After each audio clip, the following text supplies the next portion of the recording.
Sorotan lain saudara, setelah diotopsi di Rumah Sakit Fatmawati, jenazah siswi yang terjatuh di lantai 4 SDN 06 Petukangan Selasa malam tiba di rumah duka.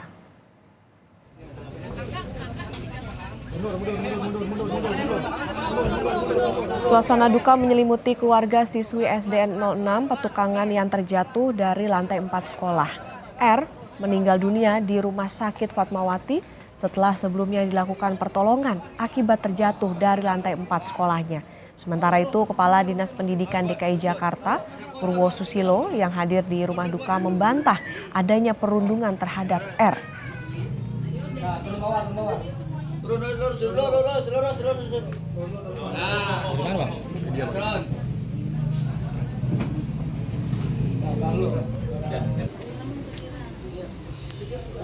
Kalau ada dugaan bully sendiri itu gimana?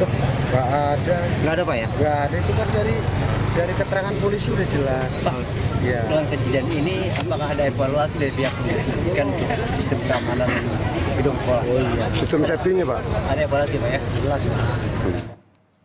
Seorang siswi SD di Petukangan, Jakarta Selatan terjatuh dari lantai 4 sekolah. Meski sempat diberikan pertolongan, siswi tersebut akhirnya meninggal dunia di rumah sakit. Kami tidak menampilkan visual secara utuh, saudara, karena mengandung unsur kengerian. R tergeletak di lapangan usai terjatuh dari lantai 4 sekolah dasar di wilayah Petukangan, Jakarta Selatan. Polisi masih meminta keterangan sejumlah saksi guna mengetahui penyebab pasti kejadian tersebut.